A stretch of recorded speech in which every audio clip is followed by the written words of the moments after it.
masters of speed. This is Formula One.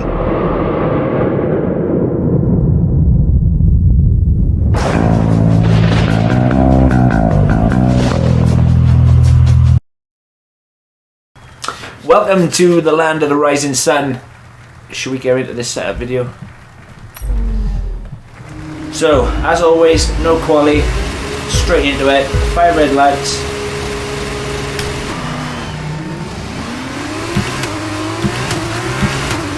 That was a really poor getaway. Had a lot of wheel spin. Which wasn't great. But it's all good. It's all good in the hood. Stay in a high gear through sector 1. Do not brake. Let the engine slow down your car. Try and be as gentle as you can on the throttle. Don't worry about if the AI gets away from you in lap 1. They're designed to do that. The F2 cars shouldn't be designed to do that. But obviously, it's the Codemasters programming for you. Because obviously, the F1 cars, they burn all their ERS on lap 1, hence the reason why they're so quick. F2 cars, they don't have ERS, but they're still at their quickest on lap 1, which for me is really stupid, really stupid. So the AI are absolutely, they're pretty fast through sector 1, not gonna lie, but when it comes to taking the 130R like we just did, they're absolutely not. And I went massively deep. That's okay, because that's a position up against the AI, and you can do that. I wouldn't recommend doing a move like that against humans though. I really wouldn't.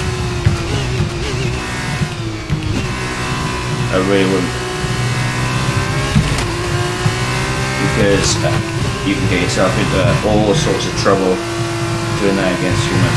And another thing I'll show you as well. Obviously you can see I'm using line here. You can see that when you are on the back straight, cross start finish, going down into turn 1, do not brake where the line tells you to. And I'll show you what I mean. Next lap. You need to be so careful, and this is why sometimes the line really hinders you, and I'm learning to use line off because I believe that you will become a faster racer. And as soon as I get my new setup, I've got my wheel and everything, I just need the base that goes with it, but as soon as that happens, I will 100% be doing videos without it on. They're a little bit more respectable this time. Okay, so this is what I mean. Alright, you cross the start finish line. 41.8, not bad, not too bad too. So it tells you to brake just before the 100 meters. You don't need to. I would say go just after the 50 and then just gradually ease yourself in to turn 1. You don't need to brake at 50 meters. As you can see, the AI will brake where the line tells them to, which was about 110 meters. Do not do that, otherwise you'll lose all this valuable time. As you can see, I'm already, I mean, it's against AI, so it's kind of irrelevant in the grand scheme of things, but because they brake where the line tells them to brake, that's what they'll do each and every time.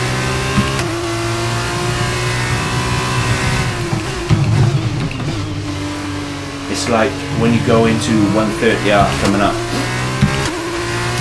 130R tells them to brake, but if you were ballsy enough just to stick with it, and to rely on the car setup, and you know that the car setup works for you, you know, with the downforce and whatnot, because you can take downforce off this car as well, and like I said, it goes back to make the setup fit you.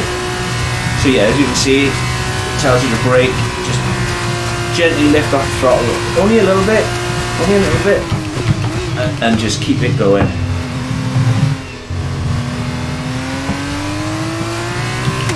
Hopefully did the last sector a little bit faster than last time round. That's a good curve. So as you can see, here we go again.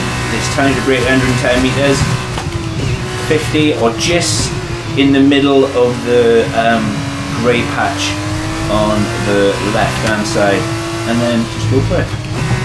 Just ease yourself into turn 1, turn 2, and then I like to stick in 4th gear all throughout sector 1, because it kind of kills the torque of the car, and not just that, it gives you just enough grip and everything else that goes with it to maneuver sector 1. I love Japan. I think it's an absolutely amazing track. Every time I've ever raced in Japan, I've had good results bar one, and that was when I was taken out, but we won't talk about that. But yeah, as Japan for a circuit, I absolutely love it. Absolutely love it. It was a fantastic circuit. And you can understand why the F1 drivers like Sebastian Vettel, Alonso and Lewis Hamilton, they all like Japan too. You really can. But as always, like I said, the setup's coming up at the end. The car is kind of a bit weak in straight line speed, but because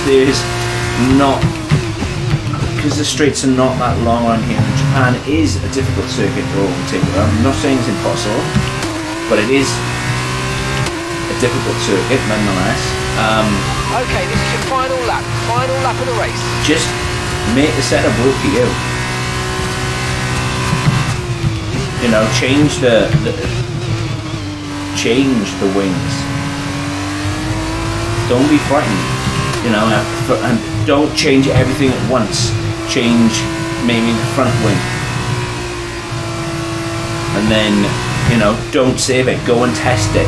If you feel that the change that you made to the front wing is okay, well then great. You know, save it. Make the change to the rear wing. Run it a couple of laps, and then if it's okay, great. Save it. Remember where you started with, and you can change it. And the possibilities are endless. They really, really are. You know, for the majority of these F2 setups, I've gone with a standard right, left on the toe and a camber. That's generic, and I'm not saying that it won't work, because it will work absolutely fine. However, you know, you put the time in and get everything right, it really, really helps. It really do. You'll be amazed just how much you can get out of it. I'm happy with a 41.8 for a fastest lap. I'm happy with this setup. I'm absolutely over the moon with the circuit, because I really do like Japan. I really do. But like I said, this is 5 laps around Japan. This is showing you the setup. But across the line, the setup is on its way, and I really hope it helps. Would love to hear from you down in the comments below as well. Well done! Okay. Great win then for the ART team today. So, Davide, how exactly did they set themselves apart from the pack today? It was down to one thing: consistent pace over everyone else out there on the track. We could spend a great deal of time talking about race and tire strategy, what is so cool on the track, but at the end of the day, the difference here was down to simply being faster on track than everyone else. Amazing skill on show. An amazing race today, and a very well-deserved one too. The team worked very hard to get exactly the right setup out of the F2 car. It works for them, and the results speak for themselves. ARTGP winners today.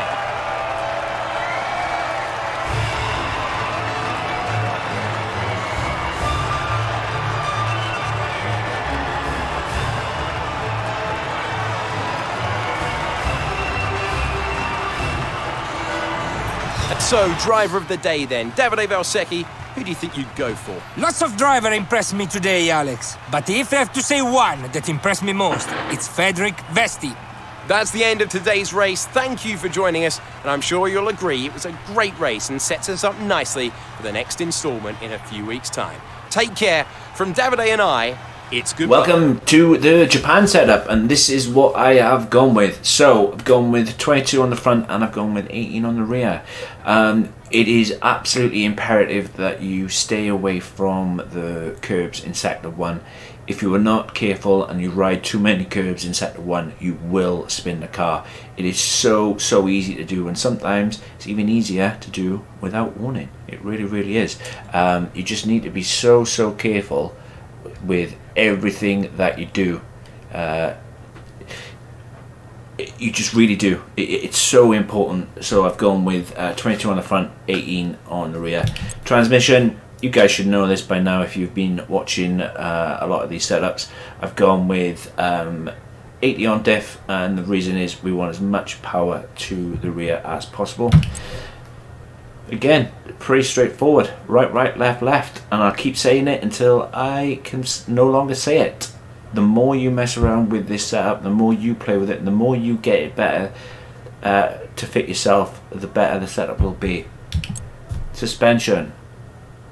Now, this is where, again, you guys can play. I've gone for 3-1, 3-1, 5-4. And some of you will turn around and say, oh yeah, but you like a stiff front end car. Not so much the case this time around, because you need the car, you need it responsive, but you don't need it too hard either, because obviously you've sector 1 and some parts in sector 2. But this is what I've gone with, and this is what feels best for me. But again, it's your setup. You play with it, you change things, you know, you go nuts, go crazy, and see what you come up with. Brakes, we all know the score on the brakes. And then that's what I've gone with on the tyres. 20 lowest on the front and 21 on the rear. You can take the rears down a bit if you like to 20.8, 20.8. Or you can increase them a little bit, but remember, the lower you increase the tyres, the more they will overheat in an online race if you use this setup for online racing or racing against the AI. Let me know what you think of the setup down below. I hope it helps, I really do. Do all that good stuff, hit that like button, hit that subscribe button. I'll catch you in the next one, guys. Take care. Peace.